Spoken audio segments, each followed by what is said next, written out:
कुटिल, छलिया, कपटी, महाविनाशी, ये सारी उपाधि इस दुर्योधन की थी। परंतु आज युधिष्ठिर तुमने मुझसे ये सारी उपाधियां छीन ली और अपनी बना ली। आज तुम इन सारी उपाधियों के सम्राट बन गए।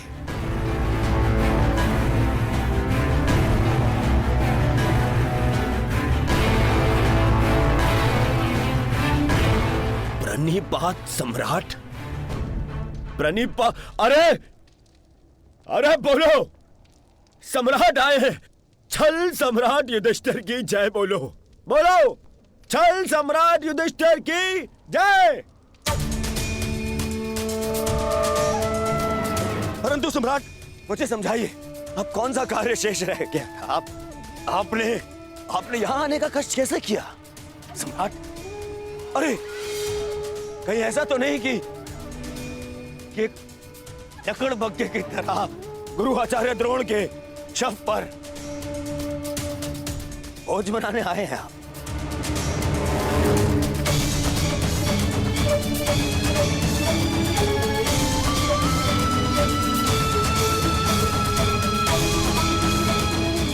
भोज मनाने आए हैं?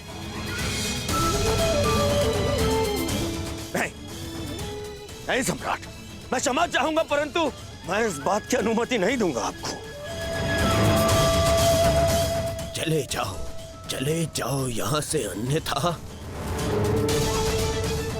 अन्यथा मैं आप लोगों के शव पर उत्सव मनाऊंगा। चले जाओ। हम यहाँ युद्ध करने नहीं आए, अपने गुरु के अंतिम दर्शन करने आए हैं।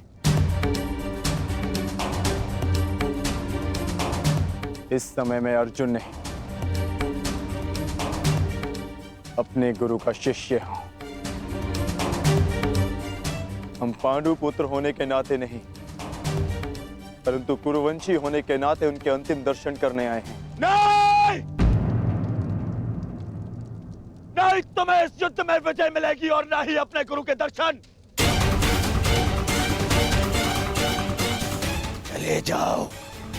चले जाओ यहां से, अन्यथा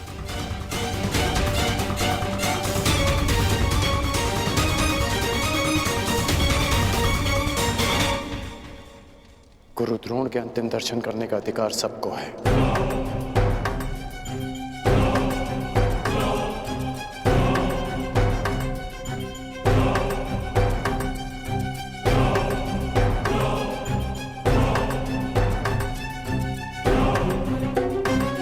बहुत बड़ी गुरु दक्षिणा दी आपने अपने गुरु को, छल से मृत्यु दी तुमने अपने गुरु को। उन्होंने अनेकों दिव्यास्त्र सिखाए तुम सबको, परंतु विश्वासघात नामक अस्त्र का कोई उत्तर नहीं था उनके पास। धर्मराज, क्या उत्तर है आपके पास आपके छल का?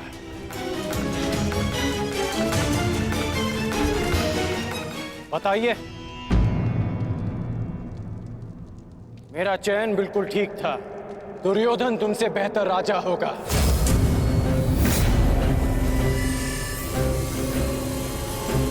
दुर्योधन की अनीतियों पर मैं क्रोधित हूं, परंतु तुम्हारी अनीतियों पर मुझे घृणा आती है। मित्र, शिष्य होने के नाते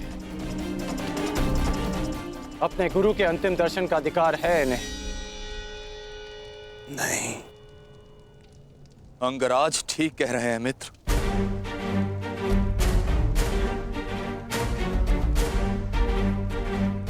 इन्हें अधिकार है। मेरे पिता ने जितना प्रेम अपने पुत्र को दिया, उतना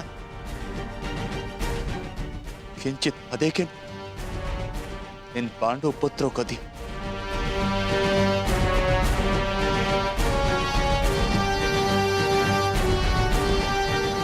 उससे भी अधिक इस अर्जुन को। एक पुत्र अपने पिता का ऋण चुकाता है, उसे जीवन देने का ऋण, मैं भी अपने पिता के दिए जीवन का ऋण चुकाऊंगा। और वो ऋण पांडवों को चुकाना होगा।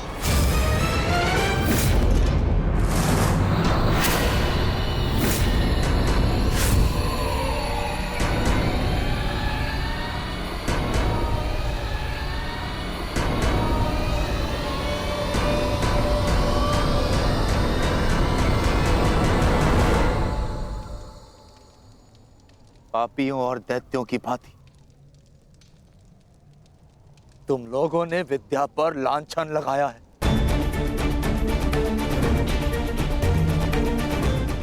ज्ञान का नाश किया है तुम लोगों ने, नाश। धिक्कार, धिक्कार है तुम लोगों पर।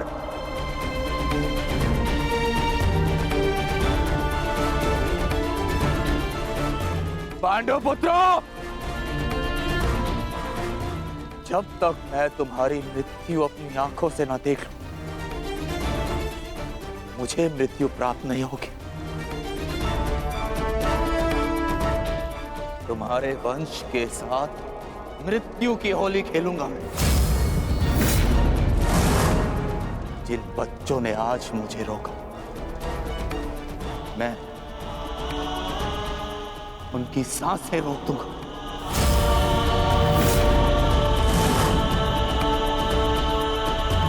आज मुझे रोका, मैं उनकी सांसें रोक दूंगा।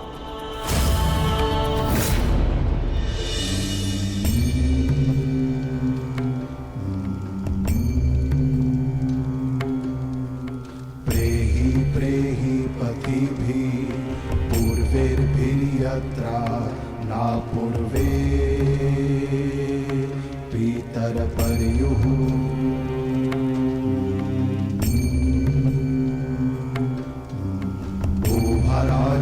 स्वधया मदन्तयमं पश्यासि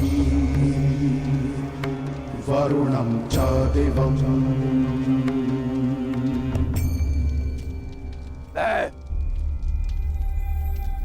द्रोण पुत्र अश्वत्थामा ये प्रण लेता हूं कि तुम्हारे संपूर्ण वंश को नष्ट कर दूंगा, नष्ट कर दूंगा, नष्ट कर दूंगा, नष्ट कर दूंगा, नष्ट कर दूंगा, नष्ट कर दूंगा।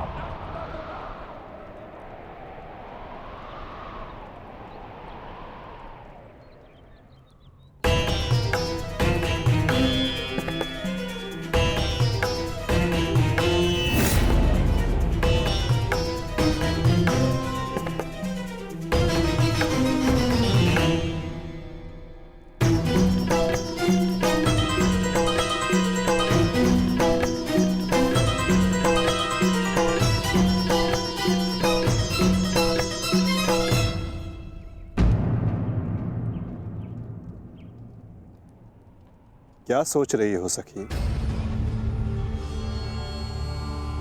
असंख्य चिताएं, असंख्य अग्नि जलकर भस्म हुआ मेरा मान, मेरा सम्मान, मेरा अभिमान, मेरे सभी संबंध, ये सब लाभ भी तो हानि को ही मिले।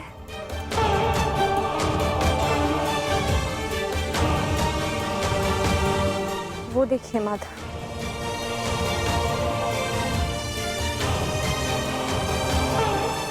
भ्राता धृष्टद्युम्न के जीवन का गणित संपूर्ण हुआ।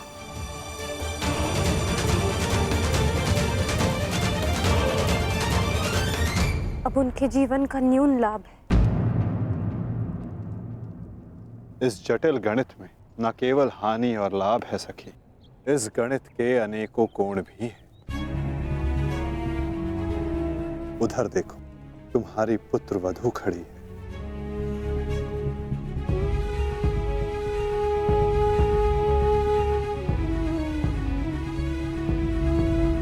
जो वस्त्र हरण तुम्हारे साथ हुआ, वो अन्य किसी स्त्री के साथ ना हो, उसकी लज्जा का रक्षण हो सके, ये लाभ। संसार में शोषण करने वालों को पर्याप्त दंड मिल सके सखी। ये लाभ आने वाली पीढ़ियों को ज्ञात रहे कि स्त्री का मान भंग करना, उसका शोषण करना मानव हत्या से भी अधिक दंडनीय अपराध है। ये लाभ, और ऐसे लाभ के लिए बलिदान अनिवार्य है सखी। और ऐसे बलिदान देने की क्षमता सब में नहीं होती सखी।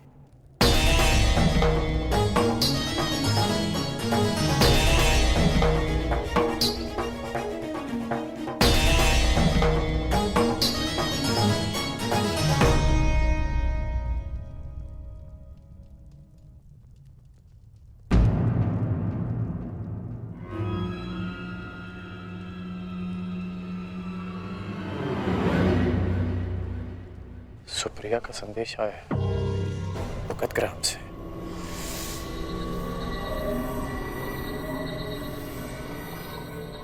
वो मृत्यु शैया पर है।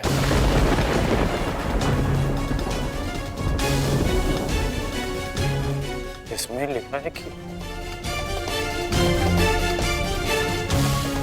उसके पास अधिक समय नहीं बचा। हमें शीघ्र उसके पास पहुंचना होगा कर्ण। उसे तुम्हारी आवश्यकता है। हाँ, अंगराज,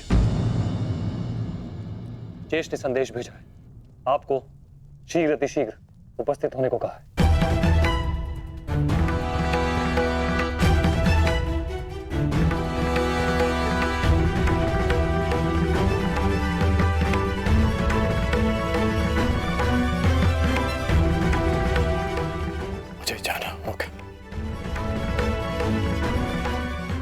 दुर्योधन के पास जाना होगा।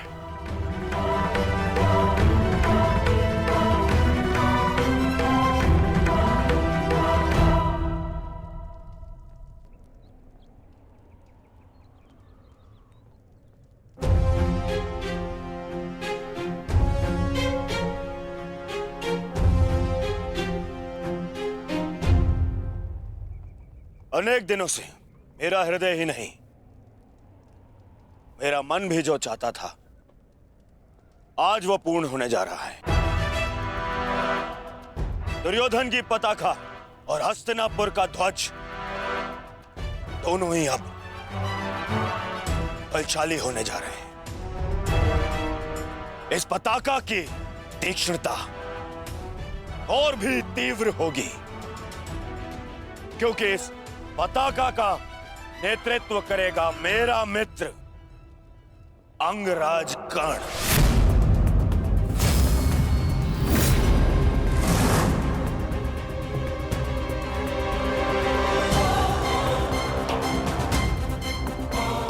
मित्र, आज से मैं निश्चिंत हो गया। मुझे पूर्ण विश्वास है कि तुम्हारे नेतृत्व में इस युद्ध में विजय हमारी ही होगी। आज से हमारी सेना के सेनापति हो तुम।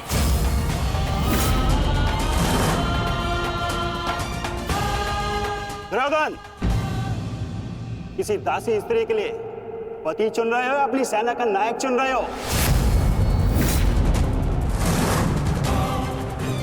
एक नीची जाति के व्यक्ति को तुम हमारे सर पे थोप नहीं सकते। किसी सारथी का पुत्र तुम्हारे उपकारों के बीच पे बना राजा मैं नहीं मानता कि ये सेनापति बन सकता है,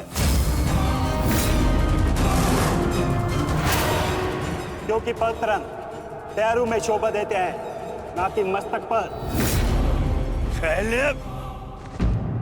मेरे होने वाले सम्राट, और हाँ अंगराज कर्ण, देखो तुम दोनों बुरा मत मानना।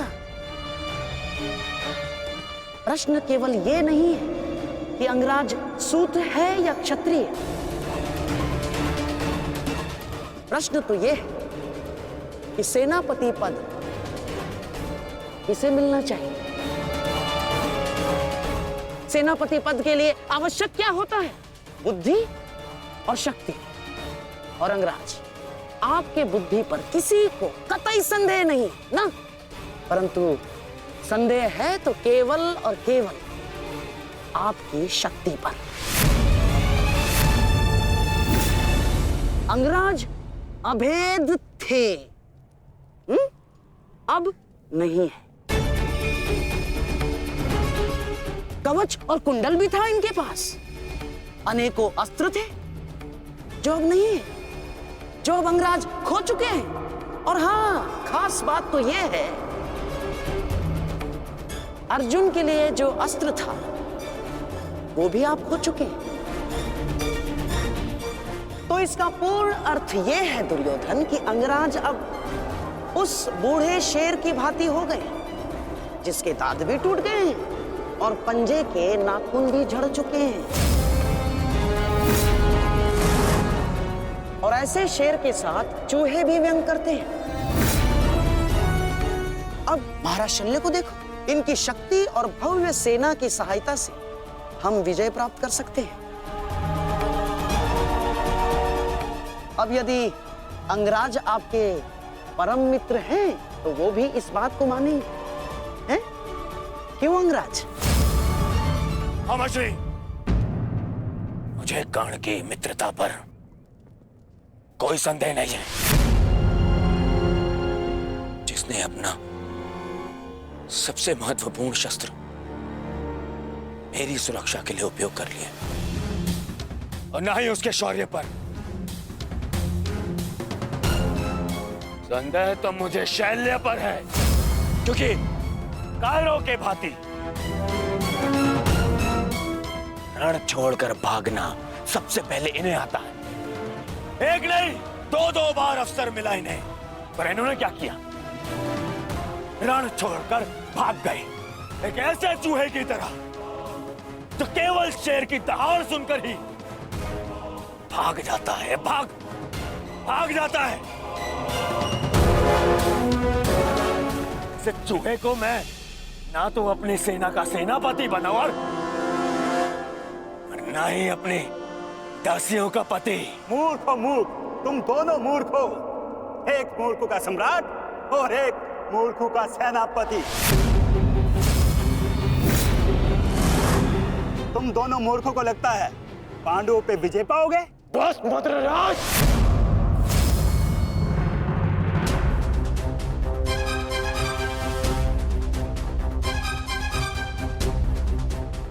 मैं भले ही छोटी जाति का हूं, परंतु तुम्हारे कार्य और तुम्हारी जीवा मुझसे भी निचली जाति के हैं। तुम्हें मेरे माता पिता का ऋणी होना चाहिए कि उन्होंने मुझे अच्छे संस्कार दिए, नहीं तो अभी तक तुम्हारी जीवा मेरे पैरों के नीचे होती।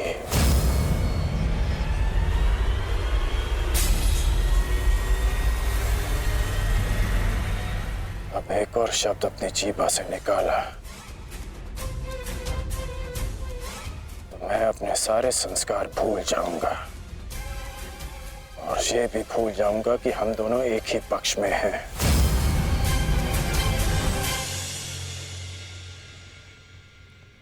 कुछ भी कह लो, कुछ भी कर लो, जब तक तुम सेनापति हो मैं नहीं लड़ूंगा।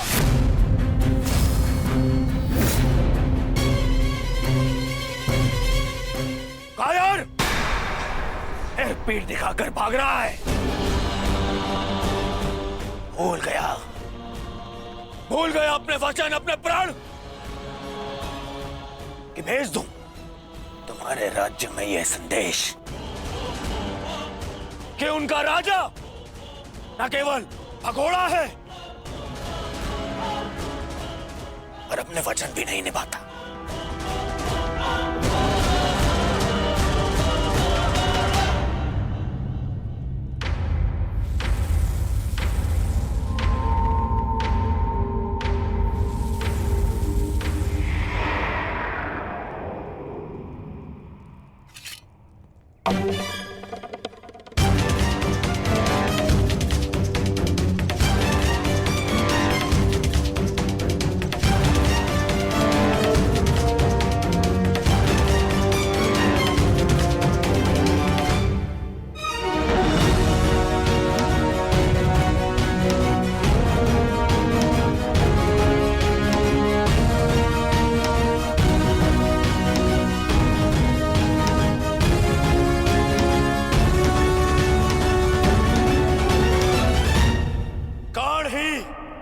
सेना का नेतृत्व करेगा। उन पांडवों ने केवल छल से हम पर विजय प्राप्त की है।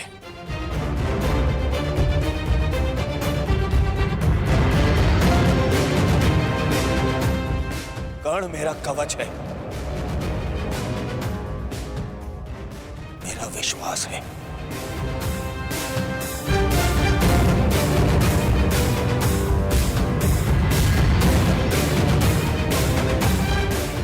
और कल मेरे विश्वास की विजय होगी,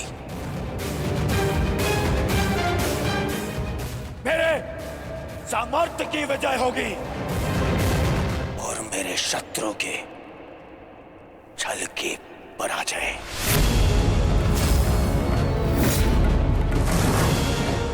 अंगराज कर्ण की, अंगराज कर्ण की, सर सेनापति की, सर सेनापति की।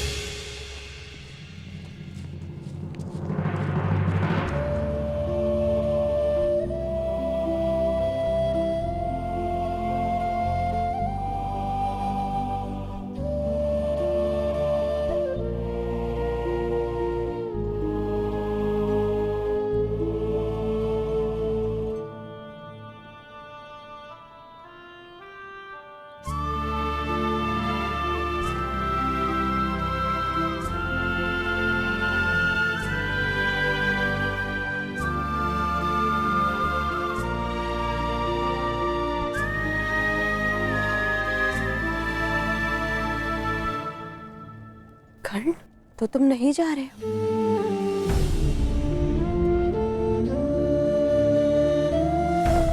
कर्तव्य का बंधन अपनों के बंधन से बड़ा होता है वृषाली। मेरे परिवार के लिए मैं अनेकों परिवारों का विश्वास नहीं तोड़ सकता। सेनापति का कार्य एक पति के कार्य से बड़ा होता है।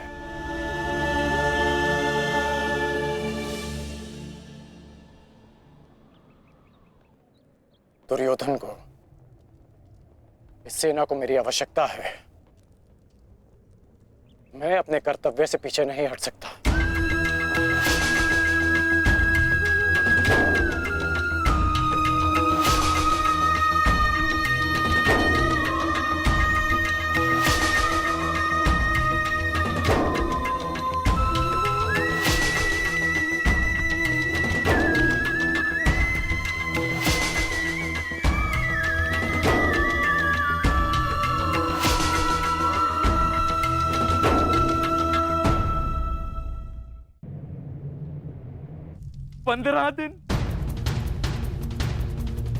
मात्र 15 दिन पूर्ण हुए हैं इस युद्ध के संजय, और इन 15 दिनों में मैंने अपनी सारी शक्ति, सारे सहारे खो दिए हैं।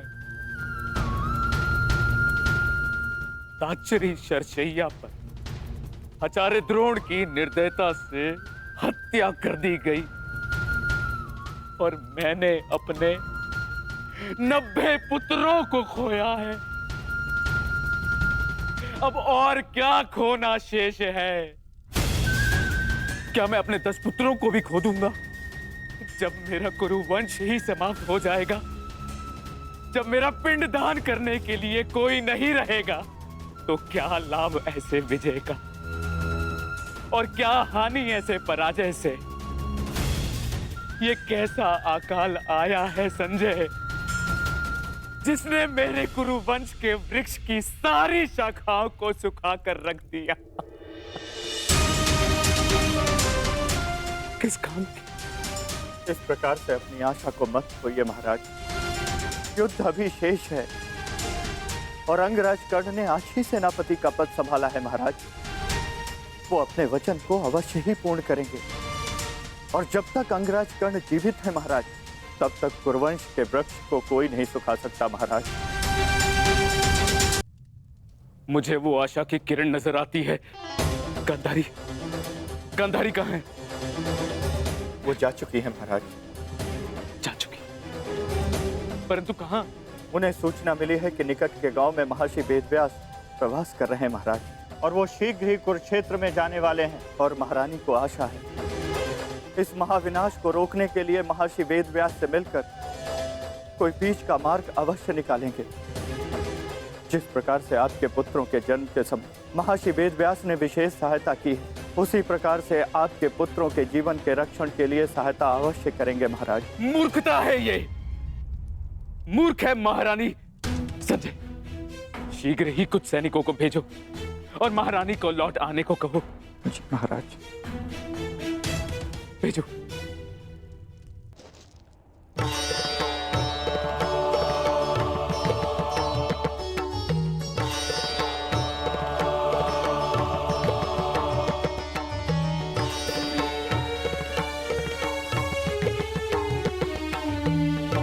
माधव, आप विश्राम कर लीजिए। सूर्य उदय होने में केवल एक प्रहर शेष है।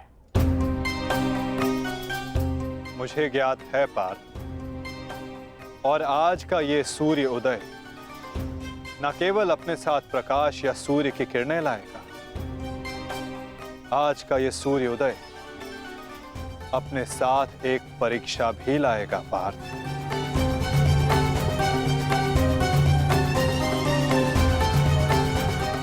और उस परीक्षा के लिए सज्ज होना। आपका तात्पर्य?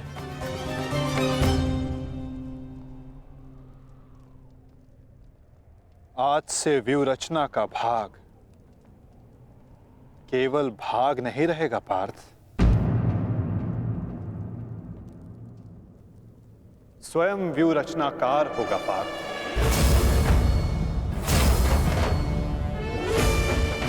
केवल आक्रमण की घोषणा होने पर वो युद्ध भूमि में आगे नहीं बढ़ेगा। समस्त कौरव सेना युद्ध भूमि में आगे बढ़ेगी पार्थ। अब अंगराज कर्ण आज्ञा लेंगे नहीं, वो आज्ञा देंगे पार्थ।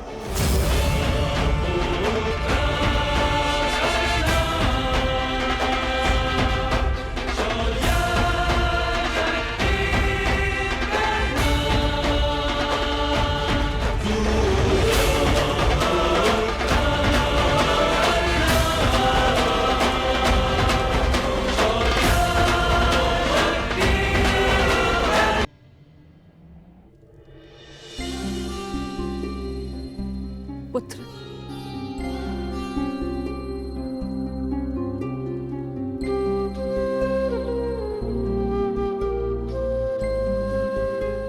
प्रणिपात राजमाता, आदेश कीजिए कि ये राधे आपकी कैसे सहायता कर सकता है। अब तुम केवल राधे नहीं,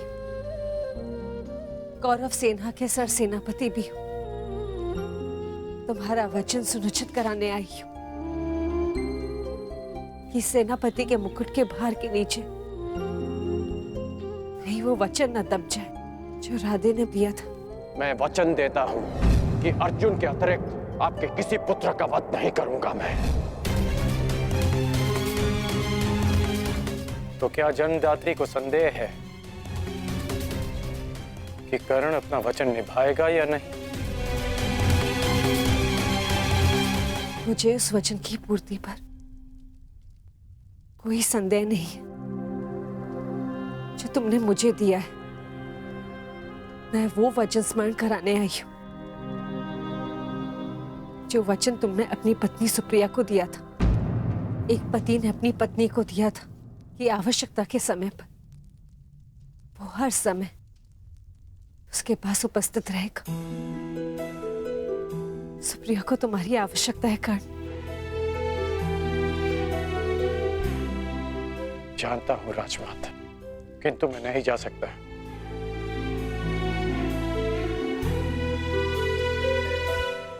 क्योंकि अब मैं युद्ध में सम्मिलित केवल एक योद्धा नहीं अब मैं कौरव सेना का सर सेनापति हूं। अब युद्ध समाप्त होने से पूर्व मैं केवल यमलोक जा सकता हूं। मैं जानती हूं कि तुम नहीं जा सकते, परंतु वो तो यहां आ सकती है ना। चलो मेरे साथ।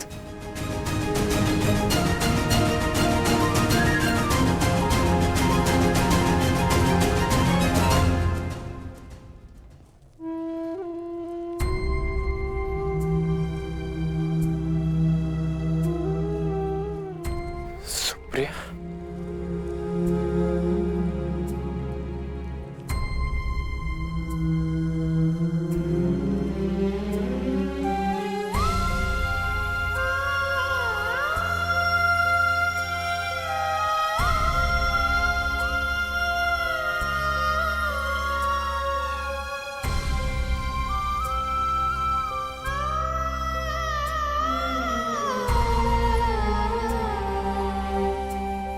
प्रणिपात आर्या। तुम अस्वस्थ हो सुप्रिया, फिर इतनी लंबी यात्रा क्यों की? पत्नी अगर पति के पास पहुंच जाए तो आधा रोग अपने आप चला जाता है।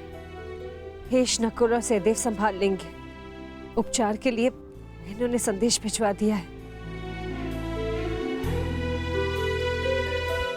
उपचार की आवश्यकता नहीं है राजमाता।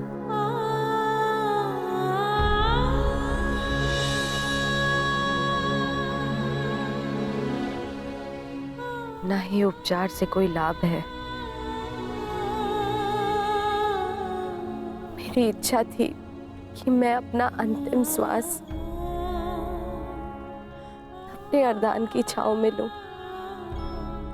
बस वो पूरी हो गई और मेरे मन पे एक बोझ रह गया। दुर्शोक में मैं अपने पत्नी होने का कर्तव्य नहीं निभा सकी, आपसे रुष्ट होकर चली गई। मुझे क्षमा कर दीजिए आर्य।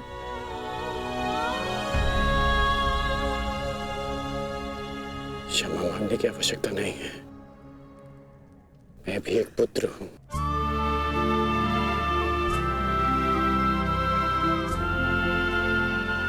माता की वेदना समझता हूं।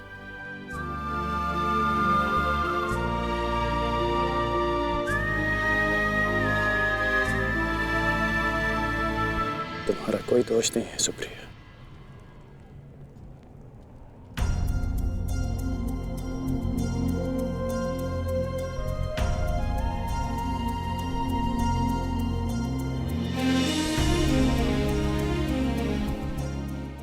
क्या कर रही हो सुप्रिया? महारानी हो तुम अंग की। धन्यवाद उस देवी का जिसके बलिदान से मेरे जीवन का निर्माण हुआ। मुझे ज्ञात है रुशाली, आर्यकर्ण ने एक अपहरित कन्या से विवाह किया।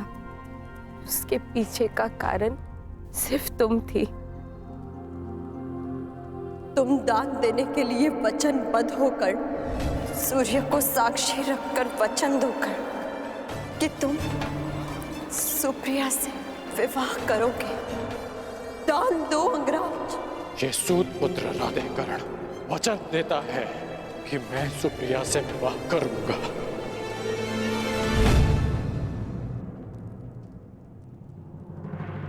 उस पल से इस पल तक मैं जितने भी पल जी हूं तुम्हारी कृतज्ञ बनकर जी हूं रुशाली। कदाचित मैंने अपने पुत्र रुसेन का नाम भी तुम्हारे नाम पर रखा। सुप्रिया, सुप्रिया आप कुछ मत कहो, बोलने से कष्ट होगा। नहीं आर्य, मेरे सारे कष्ट तो इस देवी ने हर लिए। स्वयं कांटे सहज कर मुझे पुष्पी शैया दी है रुशाली ने। तुम्हारे कारण मैं सौभाग्यवती हो गई रुशाली। तुमने अपने विवाह की यज्ञ वेदी रुशाली ने मेरे नाम की।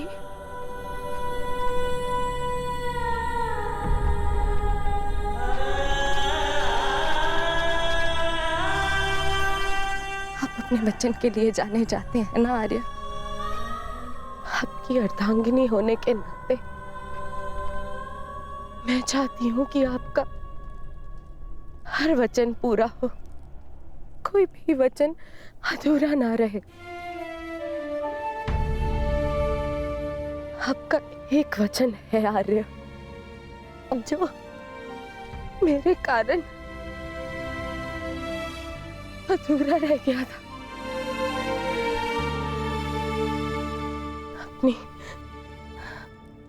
अपनी अर्धांगिनी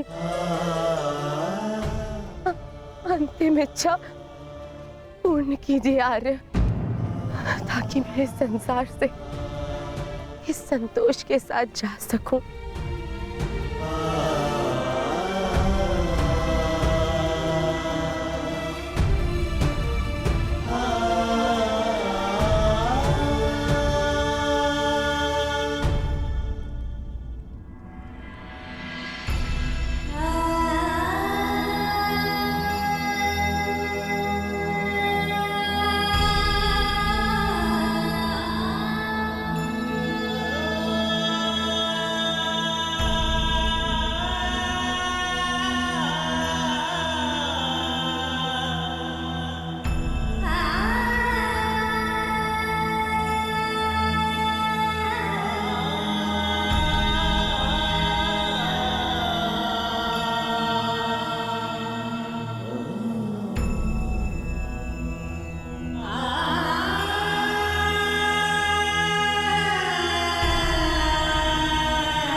बस मित्र,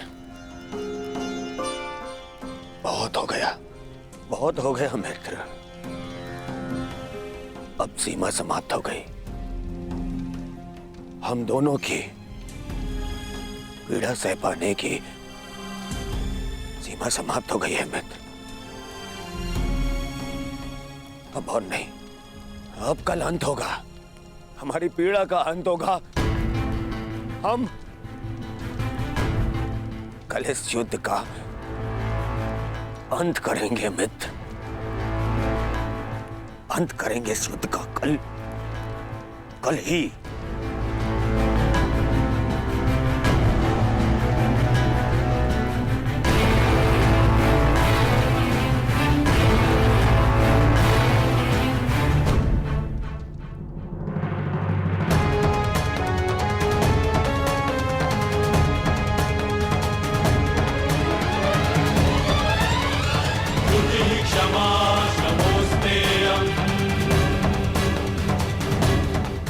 यशस्वी भव।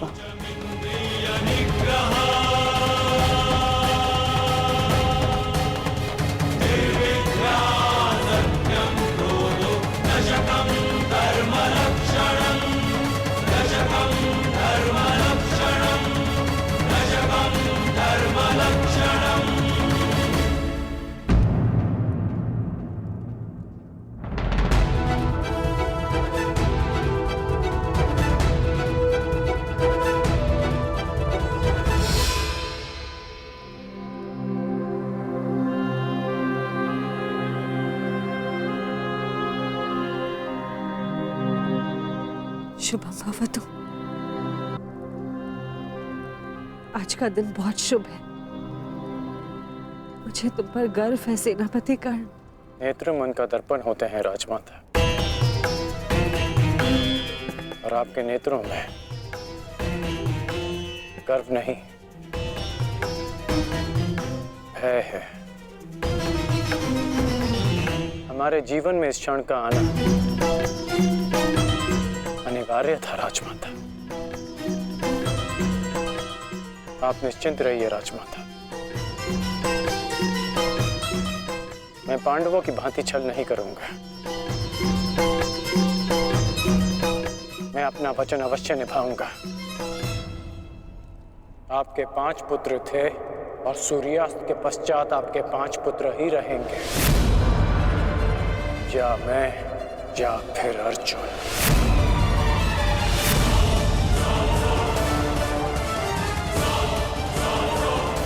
प्रणिपात राजमाता।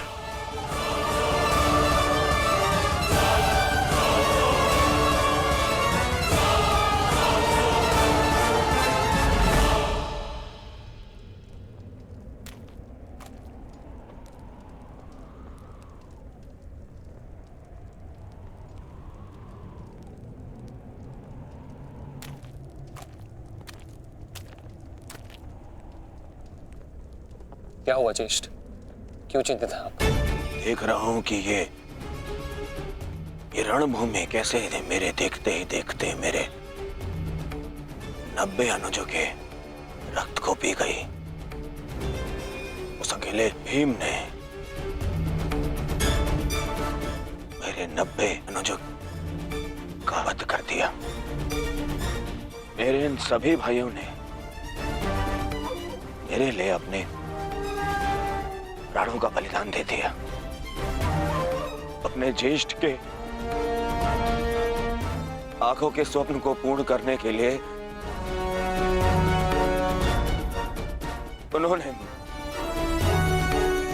मृत्यु की निंदा को स्वीकार कर लिया। अब बस तुम हो और मेरे शेष 8 अनुज है दुशासन।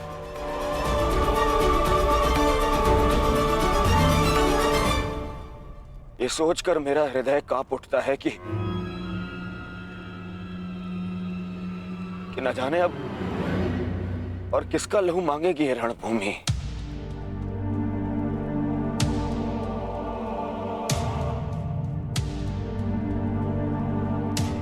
एक बात कहूं दुशासन, अब मैं तुम्हें और ना ही अपने किसी भी और अनुज को खोना चाहता हूं। अब मेरे में साहस नहीं रहा कि मैं अब अपने किसी भी और अनुज की अर्थी को कांधा दूं। मेरे में साहस नहीं है अब। किंतु आपके अनुज में साहस है ज्येष्ठ।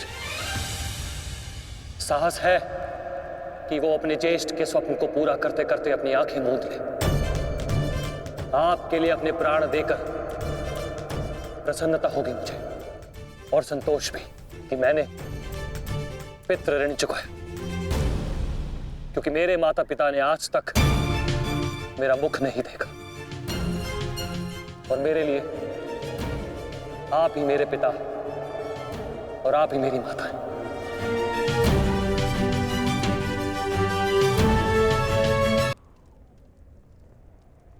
नहीं नहीं दुशासन, मैं इस सम्मान के पात्र नहीं हूं। मैं तो लज्जित हूं। परंतु मैं लज्जित नहीं, आपकी आज्ञा का पालन करने के, आपके आनंद के लिए मैंने जो कुछ किया मुझे उस पर गर्व है।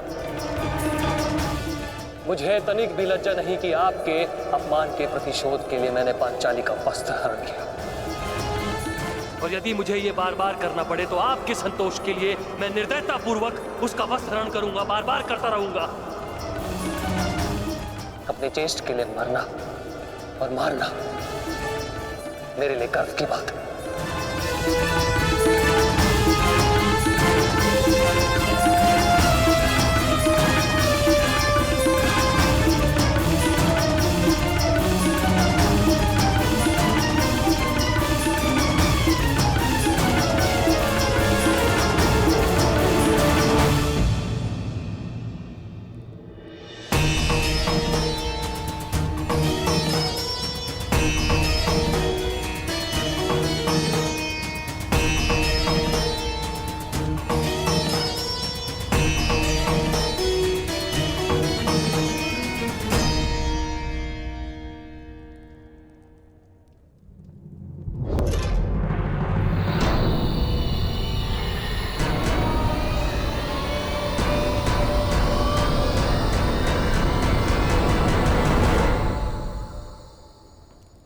माधव, आप गए नहीं?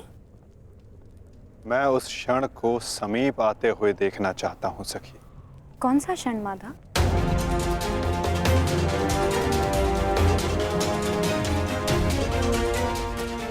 इस महायुद्ध के प्रारंभ होने से वर्षों पूर्व कुछ वचन दिए गए थे, कुछ प्रतिज्ञाएं ली गई थी,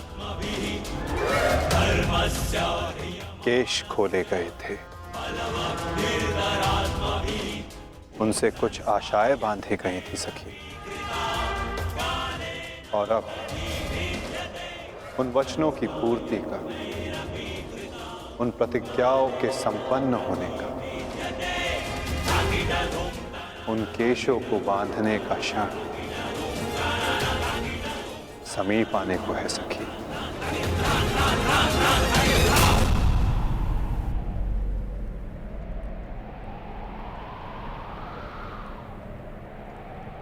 सच्च रहना सखी।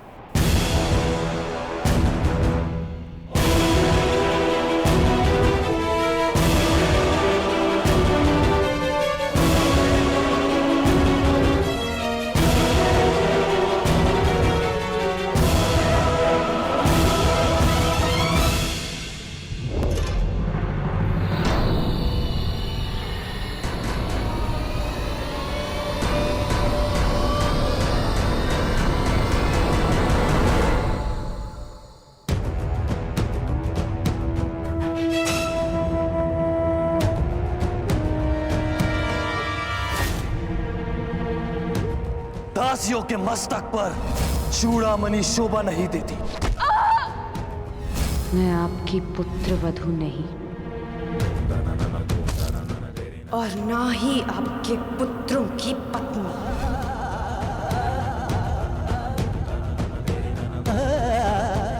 मुझे विश्वास है पांचाली कि इस आने वाले युद्ध में मैं विकोदर भीम उस दुशासन की छाती फाड़कर उसके छाती के लहू से तुम्हारे केश सींच पाऊंगा।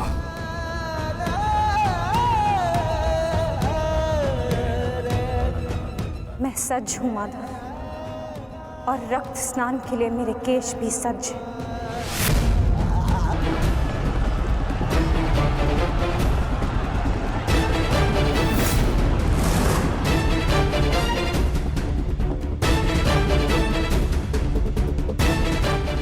मुझे पूर्ण विश्वास है मित्र,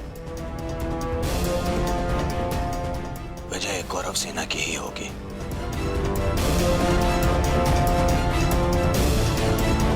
मित्र, जब हम पहली बार मिले तब से तुमने मेरा शुभ चाहा है। आज एक सूत पुत्र कौरव सेना का सेनापति है तो वो केवल तुम्हारे कारण। नहीं मित्र, मैंने जो स्वप्न देखा उसकी वास्तविकता और उसका गुण तुम में प्रारंभ से था। मैं तो केवल इस स्वप्न के पूर्ण होने का साक्षी हूं बस।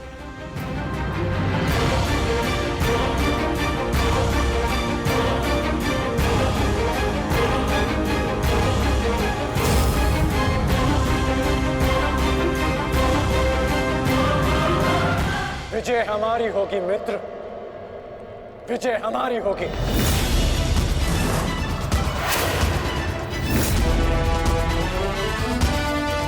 हाँ मित्र, अवश्य हमारी ही होगी। ये प्रण है सेनापति का, या तो वो अपनी सेना को विजय दिलाएगा या विजय की प्राप्ति के लिए लड़ते लड़ते अपने प्राण त्याग देगा।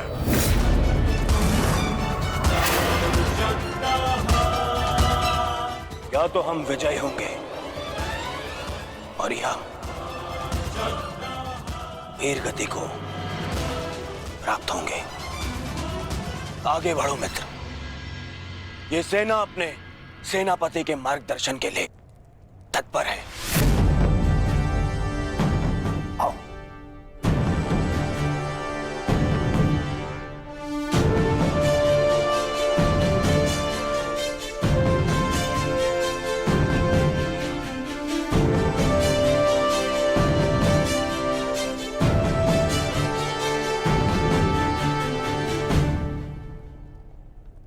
सेनापति मार्गदर्शन करता है,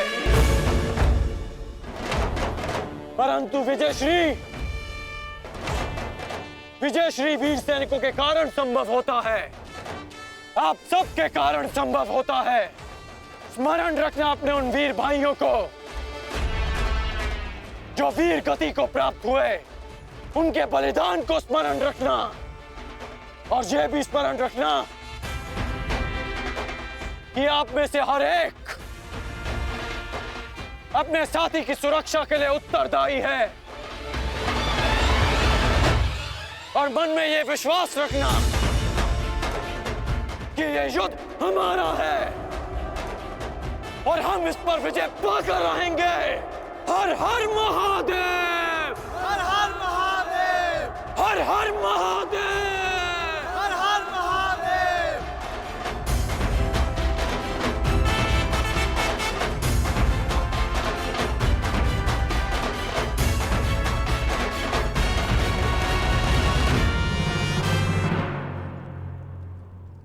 दुर्योधन, गुरु द्रोण के वध के पश्चात कौरव सेना का मनोबल क्षीण है और इसका लाभ उठाकर भीम अवश्य अपनी प्रतिज्ञा पूर्ण करने का प्रयास करेगा। आज भीम की चिंता मुझे नहीं है। उचित कहा मित्र, उचित कहा। भीम को रोकना मेरा उत्तरदायित्व होगा और तुम्हारा लक्ष्य होगा अर्जुन।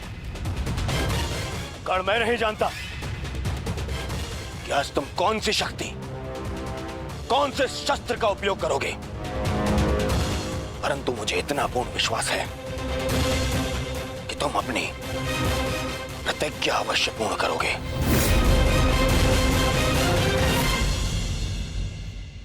कर्ण के अंत के साथ ही इस युद्ध का भी अंत हो जाएगा माधव, और उसके पश्चात अपनी प्रतिज्ञाओं को पूर्ण करने की औपचारिकता शेष है। प्रतिज्ञा पूर्ण होगी मित्र।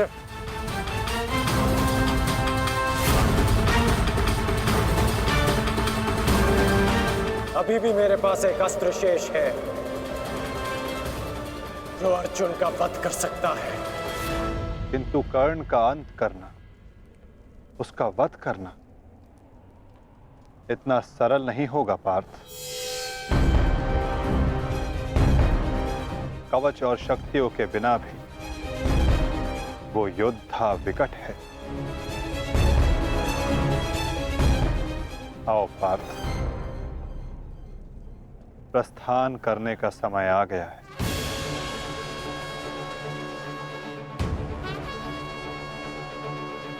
युद्ध का 16वां दिन।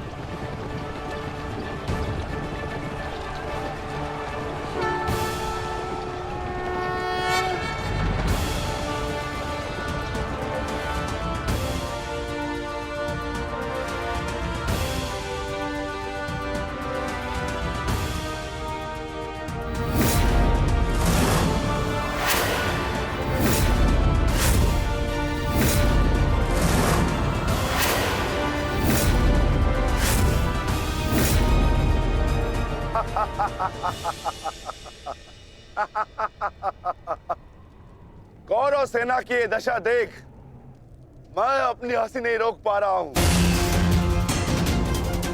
इन्होंने एक सूत पुत्र को सेनापति बना दिया।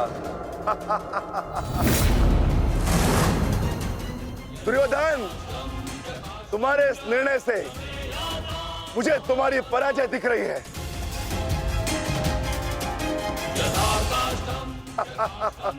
तुम्हारी हंसी के पीछे मुझे तुम्हारा भय दिख रहा है वृकोदर, और भय मनुष्य को दुर्बल बना देता है। आशा है कि तुम इस युद्ध में जीवित रहोगे। ये तो समय ही बताएगा कि कौन भयभीत रहेगा और कौन जीवित।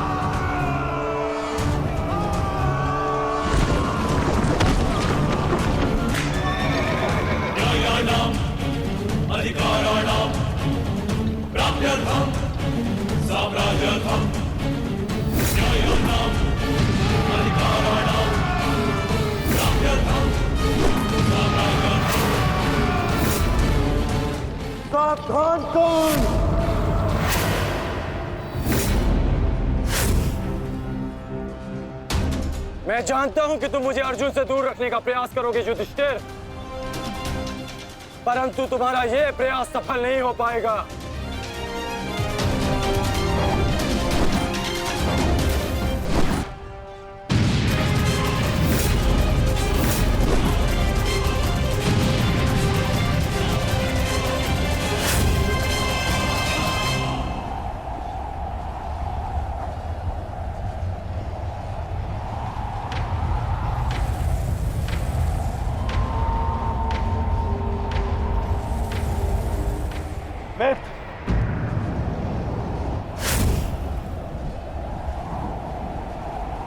इस युधिष्ठिर को मैं संभालता हूं, तुम जाकर अर्जुन का वध करके आओ। चलो सत्यसेन।